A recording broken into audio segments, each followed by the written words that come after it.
चमत्कारिक रूप से ये लाभ पहुंचाना शुरू करेगी। सुबह खाली पेट 2 गिलास इसको पी लेना है, यानी कि 600 ml के करीब एक व्यक्ति को पीना है। इसने 600 ml के करीब सुबह खाली पेट ले लेना है।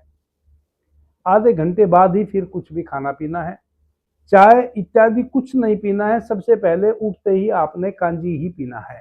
1-2 दिन जब आप इसको इस प्रकार से पीने लगेंगे तो उठते ही आपको, जैसे ही आप पिएंगे तुरंत आपको स्टूल लगेगा, पेट बिल्कुल साफ हो जाएगा।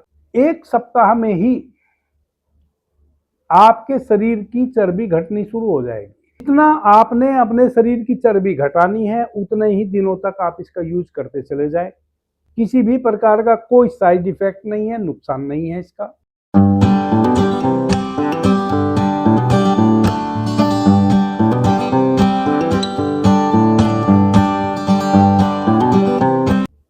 ओम श्री धन्वंतरे नमः। ओम श्री धन्वंतरे नमः। ओम श्री धन्वंतरे नमः। द योगा सिटी चैनल पर आप सभी मित्रों का आज की चर्चा में मैं स्वागत करता हूं। आदरणीय मित्रों, एक बहुत गंभीर व्याधि जो महामारी का रूप ले चुकी पूरी पृथ्वी पर, आज उसका निदान करने जा रहे हैं। भारतवर्ष में से उस गंभीर व्याधि को 100% समाप्त कर देना है। और उस गंभीर व्याधि को समाप्त करने के लिए आप सभी भाई बहनों की सहायता की आवश्यकता है। वह गंभीर व्याधि मोटापा है, ओवरवेट हो जाना। हजारों कारण हैं ओवरवेट हो जाने के पीछे। 2-3 चर्चा मैं इस चैनल पर कर चुका, लगभग कारणों पर भी चर्चा कर चुका। किन किन कारणों से हम ओवरवेट हो जाते हैं, मोटापा से ग्रस्त हो जाते हैं,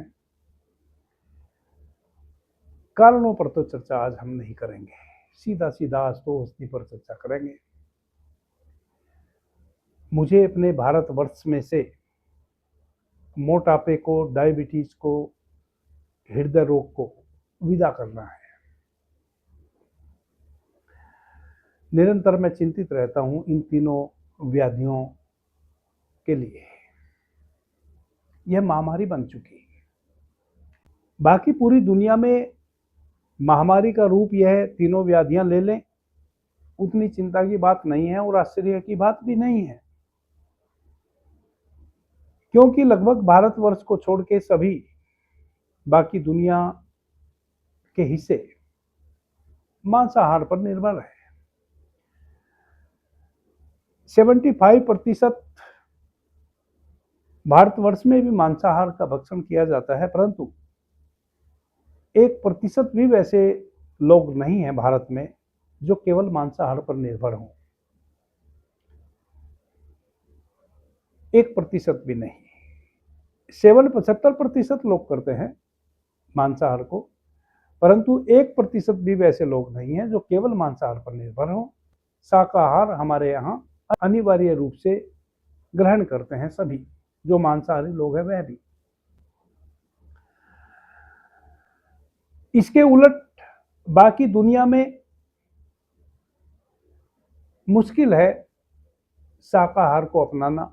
1% भी वैसे लोग आपको नहीं मिलेंगे पूरी दुनिया में जो शाकाहारी हों, भारत के अतिरिक्त। बिल्कुल उल्टा। हमारे भारतवर्ष में इन तीनों व्याधियों से कोई ग्रस्त रहे, यह चिंता का विषय है। हालांकि मैं तो लगभग तीनों व्याधियों के लिए ही औषधि खोज चुका और मित्रों को धीरे धीरे उन औषधियों को बता भी रहा हूं। कुछ ऐसी व्याधि है जिनके लिए निःशुल्क औषधि प्रदान भी करता हूं प्रत्येक पूर्णिमा और अमावस्या को। आदरणीय मित्रों, जैसे कि मैंने कहा इस चर्चा की शुरुआत में ही कि हम कारणों पर नहीं जाएंगे। आज कारण मैं पहले ही बता चुका, कुछ औषधियां भी पहले बता चुका जो मोटापा कम करने में सहयोगी हो सकती हैं। बहुत से मित्रों ने उन औषधियों का उपयोग किया है और वह लाभान्वित भी हुए हैं, परंतु ऐसा भी हुआ है कि एक ही घर में 3 व्यक्ति मोटापा से ग्रस्त हैं। एक व्यक्ति को या 2 व्यक्ति को लाभ मिला और तीसरे को नहीं मिला, उन औषधियों से जो मैं पहले बता चुका। आज जो औषधि मैं आपको बताने जा रहा हूं, गर्भवती माता बहन को छोड़कर बाकी किसी भी आयु वर्ग के युवक हों, युवती हों, अधेड़ हों, बड़े बुजुर्ग हों, सबको समान रूप से लाभ देने वाली औषधि होगी। कितना भी ओवरवेट आप हो चुके और कितने भी दिनों से आप मोटापा से ग्रस्त हैं, आपको निश्चित रूप से बहुत ही अल्प समय में मुक्ति मिलेगी मोटापा से। देखते ही देखते आपका शारीरिक सौंदर्य बढ़ जाएगा, शारीरिक शक्ति बढ़ जाएगी और जितनी भी अतिरिक्त चर्बी आपके शरीर में जहां तहां अपना स्थान बना ली है वह छट जाएगी। आदरणीय मित्रों, क्यों हमें आश्चर्यचकित होना चाहिए, दुखी होना चाहिए, परेशान होना चाहिए भारत में अगर यह 3 व्याधि मोटापा, हृदयाघात और शुगर बढ़ जा रहा है? इसके पीछे आपके कारण दूसरे हो सकते हैं, मेरा कारण दूसरा है। हमारे पूर्वजों ने हमें ऐसे लगभग 2000 ग्रंथ हैं जिनमें इन खतरनाक व्याधियों से मुक्त होने का बड़ा व्यावहारिक सा, सहज सा, घरेलू और लाभदायक उपाय बताया हुआ है। 2000 ऐसे ग्रंथ हैं। आदरणीय मित्रों, जो व्याधि अभी वर्तमान में एग्जिस्ट नहीं करती, मौजूद नहीं है, कभी भविष्य में उनका पदार्पण होगा पृथ्वी पर या मनुष्य के शरीर में, वैसी व्याधियों तक का उपाय हमारे ऋषियों ने, मनुष्यों ने, आचार्यों ने एडवांस में मनुष्य को उपहार स्वरूप प्रदत्त किया है और हमारी कभी नजर ही नहीं उठती उन सब चीजों की तरफ।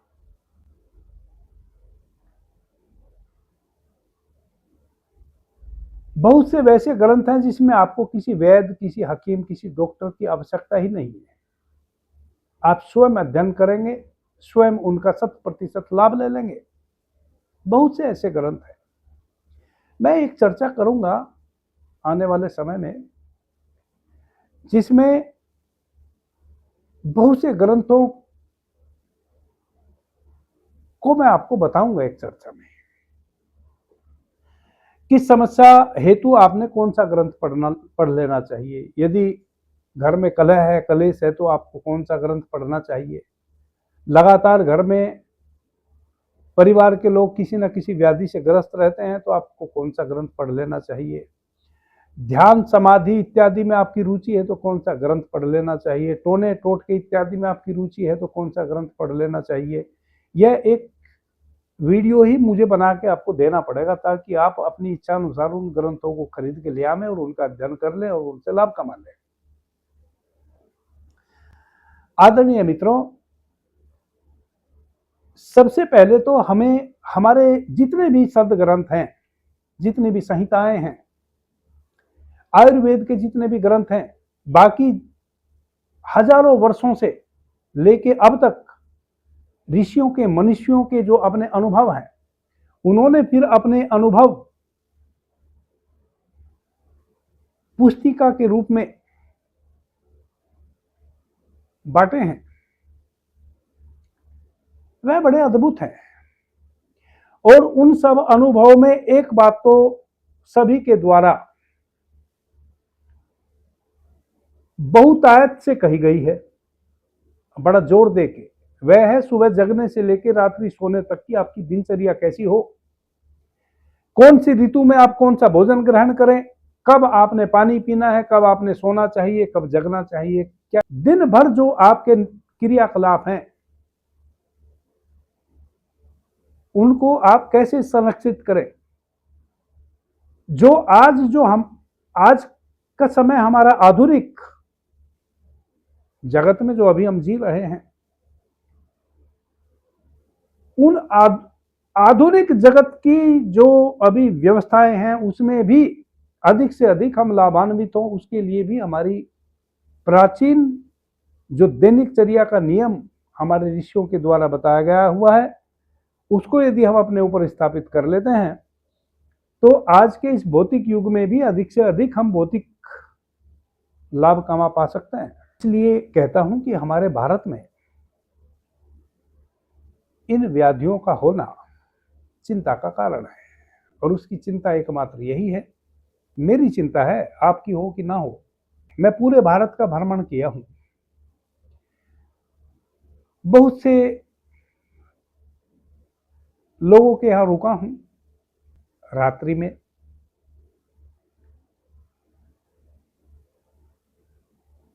अधिकतर मैं 90% कह सकता हूं,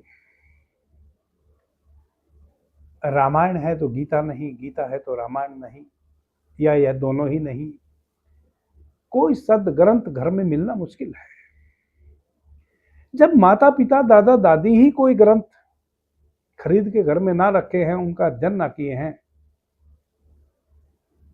तो बेटा बेटी कहां से पढ़ेंगे। और 90% मैं सनातनियों के घरों में इन ग्रंथों का अभाव पाया हूं। किसी के घर में रामायण है तो फिर गीता नहीं है, क्योंकि वे तो राम के भक्त है, और गीता तो कृष्ण ने कही है। इतना विभाजन हमने अपने आप में कर लिया है, बड़ा दुख होता है। एक भी सदग्रंथ यदि आपके घर में हो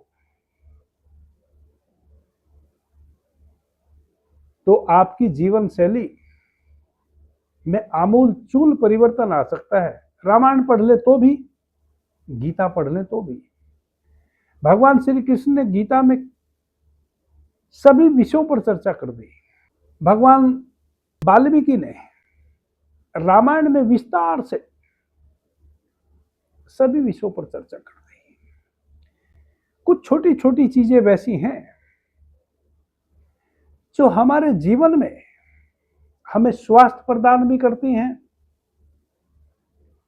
हमारी चेतना को भी उच्चतम अवस्था में लेके जाती हैं, सहयोगी बनती है।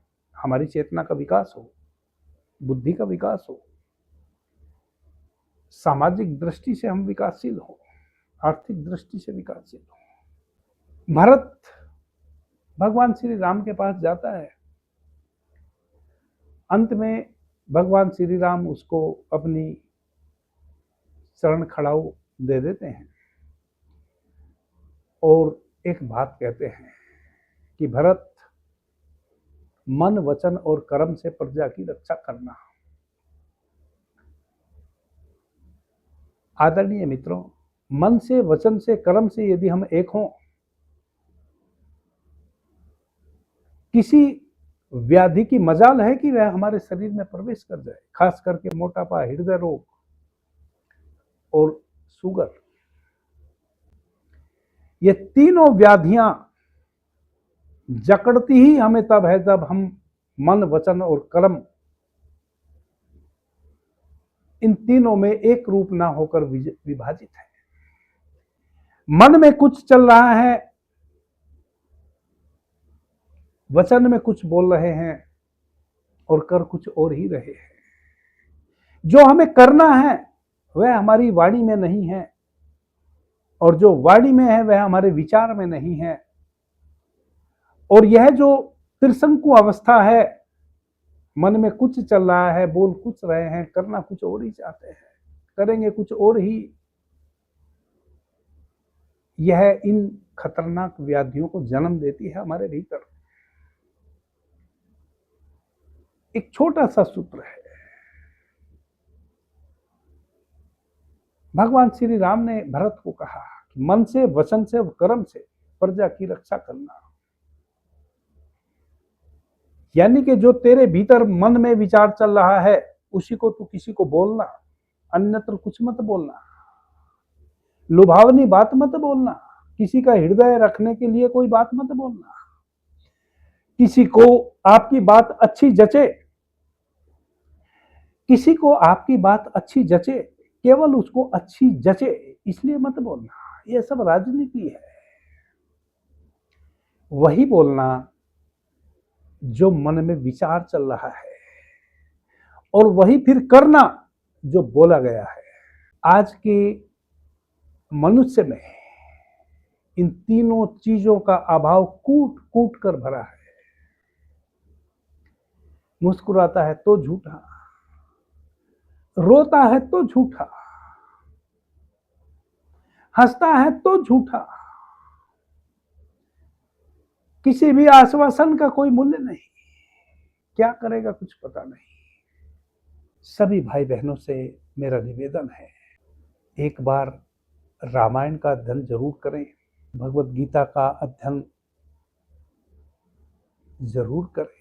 1-2 सप्ताह में आप एक ग्रंथ का अध्ययन कर लेंगे। फिर अगर रुचे तो कोई चीज अच्छी लगे उसको बार बार फिर अध्ययन करें और जीवन में उतारें। फिर कई औषधियां मैं बता चुका, आज जो औषधि बता रहा हूं यह भी बड़ी मूल्यवान है। लगभग 90% भाई बहनों के तो ये काम आनी ही आनी है। 10% वैसे लोग रह जाएंगे जिनका आनंद मोटापा बढ़ाने में ही है, हालांकि घटाना मोटापे को वह भी चाहते हैं। औषधि को नोट कर लो। कांजी बनाना तो आप सभी जानते होंगे। कांजी कैसे बनती है? 250 ग्राम काले वाली गाजर ले आए, और काली गाजर अभी ना हो क्योंकि अभी गाजर का सीजन नहीं है, तो लाल वाली गाजर ले ले। 250 ग्राम, 125 ग्राम लाल गाजर ले ले, और एक चुकंदर ले ले 125 ग्राम की। अगर काली गाजर मिल जाए तो बड़ी अच्छी बात है। तो 250 ग्राम काली गाजर, वरना तो 250 ग्राम आधा चुकंदर और आधा लाल वाली गाजर,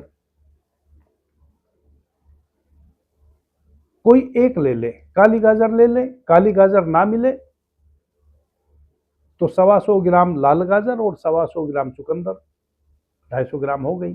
तरीके से गाजर को धो ले पानी में, धो के नीचे की थोड़ी सी जड़ और ऊपर का डंठल थोड़ा काट दें, लंबाई में उसको काटें और एक कांच के अमृत बान में रख दें, या फिर मिट्टी का हो या कांच का हो। 250 ग्राम, 2 लीटर पानी 100 डिग्री पे खौलाएं। जब ठंडा हो जाए वो पानी भी उसमें डाल दें। छोटी जो चाय वाली चम्मच होती है, 2 चम्मच सरसों को बारीक पीसकर वह भी डाल दें। थोड़ी सी पीसी हुई मिर्च, लाल मिर्च पीसी हुई। जो भाई बहन इसको यूज करेंगे वह कितनी मिर्च ले सकते हैं उस अनुपात में थोड़ी सी मिर्च डाल दें, और लगभग 2 चम्मच सेंधा नमक डाल दें।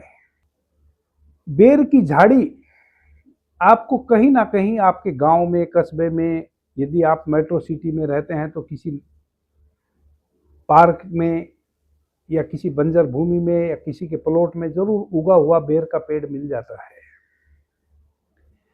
एक बेर का पेड़ तो होता है जो हम बेर खाते हैं बड़े बड़े, उसके तो पूरे बाग बगीचे होते हैं। एक छोटी झाड़ी नुमा बेरी होती है जो कहीं भी उगाती है। छोटे छोटे बेर होते हैं, वो खाए भी नहीं जाते हैं क्योंकि उसमें गुद्दा होता नहीं, गुठली अधिक होती है। वैसे बेरी के पेड़ आपको सब जगह मिल जाएंगे पूरे भारतवर्ष में। 20 ग्राम कोमल कोमल पत्ते बेरी के तोड़ के ले आए, कोमल कोमल 20 ग्राम। उनकी चटनी बनाएं और वह भी उसमें डाल दें गाजर के साथ। अब एक सूती कपड़े से उस कांच के बर्तन का मुंह बांध दें और धूप में रख दें। सुबह उठते ही पहली किरण उस पर जरूर पड़नी चाहिए सूर्य की। अगले दिन फिर वापस से धूप में रखें तो उस कपड़े के मुंह को खोले, एक साफ स्वच्छ चम्मच ले लें, उससे उसको थोड़ा चला दें। जो नीचे की गाजर है उसको ऊपर, ऊपर वाली को नीचे, ऐसे चला के छोड़ दें। 5 दिन इसको इसी प्रकार से रहने दें। 5 दिन में ये तैयार हो जाएगी। छठे दिन से आप इसको 2 गिलास पिलाना शुरू करें। अब चूंकि 2 लीटर पानी आपने डाला है तो 3 दिन की यह तैयार आपके लिए है, तैयार हो गई। आप ऐसे तरीके से इसको तैयार कर ले कि एक बार की बनाई हुई 3 दिन चल जाए, दोबारा फिर बना ले। इससे पहले कि वो 3 दिन पहले जो बनाई है वह समाप्त हो, तो दोबारा भी हर तीसरे दिन आप नई बनाने के लिए रख दें, ताकि पहली बनी हुई 3 दिन काम करे और फिर दूसरी तैयार हो जाए। आप चमत्कार देखेंगे जब आप इस कांजी में इस प्रकार से, ध्यान रहे बेरी के पत्ते जरूर डालने हैं, बेरी के पत्ते नहीं डालेंगे तो बात नहीं बनेगी। चमत्कारिक रूप से यह लाभ पहुंचाना शुरू करेगी। सुबह खाली पेट 2 गिलास इसको पी लेना है। 100 ml के करीब एक व्यक्ति को पीना है इसने। 600 ml सुबह खाली पेट, आधे घंटे तक कुछ नहीं खाना पीना है। 600 ml के करीब सुबह खाली पेट ले लेना है। आधे घंटे बाद ही फिर कुछ भी खाना पीना है। चाय इत्यादि कुछ नहीं पीना है। सबसे पहले उठते ही आपने कांजी ही पीना है। जैसे कांजी पिएंगे, सबसे पहली प्रक्रिया तो ये होगी कि आपको तुरंत स्टूल लगेगा। आप स्टूल जाएंगे। 1-2 दिन जब आप इसको इस प्रकार से पीने लगेंगे तो उठते ही आपको, जैसे ही आप पिएंगे तुरंत आपको स्टूल लगेगा, पेट बिल्कुल साफ हो जाएगा। यह आश्चर्यचकित कर देगी आपको। 1 सप्ताह में ही आपके शरीर की चर्बी घटनी शुरू हो जाएगी। जितना आपने अपने शरीर की चर्बी घटानी है उतने ही दिनों तक आप इसका यूज करते चले जाएं। किसी भी प्रकार का कोई साइड इफेक्ट नहीं है, नुकसान नहीं है इसका आपके शरीर पर, बल्कि इसके और भी कई प्रकार के लाभ ही मिलेंगे। नुकसान होने का तो सवाल ही नहीं है। किन्हीं को बराबर सिर में दर्द रहता है, उसके सिर का दर्द बंद हो जाएगा। किन्हीं को बीपी लो रहता है, उसका बीपी नॉर्मल हो जाएगा। किसी का बीपी हाई रहता है, कुछ दिनों के सेवन से उसका बीपी नॉर्मल हो जाएगा। हृदय को लाभ पहुंचाएगी। गैस इत्यादि बनना तो जैसे एक सपना हो जाएगा। 2-4 दिन जब आप इसको सेवन कर लेंगे तो गैस बनती थी यदि पहले से आपको, तो पता नहीं, कुछ दिनों में आपको लगेगा कि ये गैस क्या होती है, आप भूल ही जाएंगे। कॉन्स्टिपेशन बिल्कुल खत्म। ऑटोमेटिक गैस बनना बंद होए, कॉन्स्टिपेशन दूर हो जाए, भूख बढ़ने लगे, चर्बी घटने लगे, और कई चीजें हैं जो ऑटोमेटिक आपकी समस्या सोल्व होने लगेगी। जैसे बालों का गिरना, जब आपकी आंतें बिल्कुल साफ रहने लगेगी, आपका लीवर सही से फंक्शन करने लगेगा, ऑटोमेटिक आपके सिर के बाल भी गिरने बंद हो जाएंगे। बहुत सी ऐसी चीजें हैं जो आपको साथ में, यदि आपको मोटापा कम नहीं करना है, केवल कॉन्स्टिपेशन इत्यादि रहता है, उसके लिए कांजी बनानी है, तब फिर आप इसमें बेर के पत्तों की वह चटनी नहीं डालेंगे 20 ग्राम, बाकी और सारा सामान डाल लेंगे। और 2 गिलास लेने की भी फिर आवश्यकता नहीं है, 1 गिलास खाली पेट ले लेंगे, इतना ही काफी है। यदि अत्यधिक मोटापा से ग्रस्त हैं तब 20 ग्राम बेर के पत्तों की लुगदी भी आपने डालनी है और 2 गिलास सेवन करना है, यानी कि 600 ml। बड़ी अद्भुत औषधि है। इतनी सामान्य सी औषधि जिसको बनाने में भी कुछ नहीं जाता, इतनी चमत्कारिक हो सकती है जहां आप ना जाने क्या क्या उपाय कर लिए होंगे अपने शरीर का वेट कम करने के लिए, सारे उपाय भी जब थक जाए तब भी यह काम करेगी और बड़े अद्भुत तरीके से करेगी। इसके अतिरिक्त भी और कई औषधियां हैं, पता है इस औषधि का प्रयोग ना कर पावे उनके लिए और भी आगे कई औषधियां मैं बताने वाला हूं। आदरणीय मित्रों, आप जानते हैं गठिया, साइटिका और लकवा या किसी भी प्रकार का वात रोग, गर्दन में दर्द हो, रीढ़ में दर्द हो, कंधे में दर्द हो, घुटने में दर्द हो, टखने में दर्द हो, जोड़ों में दर्द हो, सभी प्रकार के दर्द, लकवा से कोई ग्रस्त हो, साइटिका से कोई ग्रस्त हो गया हो, उनके लिए मैं निःशुल्क एक औषधि प्रत्येक पूर्णिमा और अमावस्या को दिल्ली में देता हूं। 100% निःशुल्क, कोई रजिस्ट्रेशन चार्ज नहीं है। किसी प्राचीन जो हमारी आसव आरिष्ट बनाने की पद्धति है उस पद्धति के द्वारा औषधि का निर्माण किया गया है। उस औषधि का नाम हमने दिया है गुरु अमरता औषधि। एक व्यक्ति को 60 से 80 ml प्रतिदिन सुबह खाली पेट वह पीनी होती है। 15 दिन की औषधि एक बार में हम देते हैं, चूंकि 2 ही बार हम उस औषधि का वितरण करते हैं, पूर्णिमा और अमावस्या को। कोरियर किसी भाई बहन को वह औषधि की नहीं जा सकती, चूंकि उसमें निरंतर फर्मेंटेशन होता रहता है। आप स्टील के बर्तन में या कांच के बर्तन में हमारे यहाँ से उस औषधि को ले जा सकते हैं। वीडियो के डिस्क्रिप्शन में मेरा व्हाट्सएप नंबर है, उस पर फोन नहीं करेंगे, मैसेज करके आप बता देंगे कि आपको भी उस औषधि की आवश्यकता है। आप पोस्टल एड्रेस मुझे आपका नहीं चाहिए, किस डिस्ट्रिक्ट और किस स्टेट के आप रहने वाले हैं, किस आयु वर्ग के हैं, और इनमें से जो मैंने बताई कौन सी आपको व्याधि है और कितने दिनों से है, बस इतनी डिटेल आप मुझे लिख के भेजेंगे। 48 से 50 घंटे में मैं आपके किए हुए व्हाट्सएप का जवाब जरूर दूंगा। तुरंत जवाब नहीं दे पाऊंगा। कई बार मित्र क्या करते हैं कि इधर मैसेज किए, उधर मैसेज यदि मैंने रीड नहीं किया, उसका प्रति उत्तर नहीं दिया, तुरंत कॉल करना शुरू कर देते हैं। मेरे पास कोई टीम नहीं है, मैं ही आपके मैसेज पढ़ूंगा जब समय मिलेगा। इसके लिए कम से कम मुझे 48 से 50 घंटे चाहिए। 48 से 50 घंटे के अंदर अंदर मैं आपके मैसेज को रीड करके आपको उत्तर दे दूंगा। हमारे पास पूरे भारतवर्ष से लोग उस औषधि को लेने आते हैं। आपका भी स्वागत है। 2 दिन पहले मैं आपको औषधि वितरण केंद्र का एड्रेस उपलब्ध करा दूंगा, वह भी व्हाट्सएप पर, और वह भी तब जब आप मेरे से 2 दिन पहले एड्रेस मांगेंगे। तो अपनी मर्जी से मैं आपको कोई एड्रेस उपलब्ध नहीं कराऊंगा। आपको 2 या 3 दिन पहले एड्रेस मांगना होगा, इससे पहले सूचना देनी होगी। सभी भाई बहनों का स्वागत है।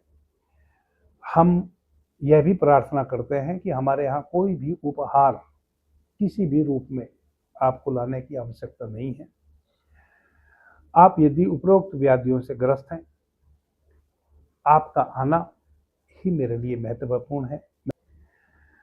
अभी के लिए इतना ही। आपने मुझे ध्यान से, प्रेम से सुना, उससे मैं बहुत अनुग्रहित हूँ। सभी मित्रों को मेरा प्रणाम, धन्यवाद। हर हर महादेव।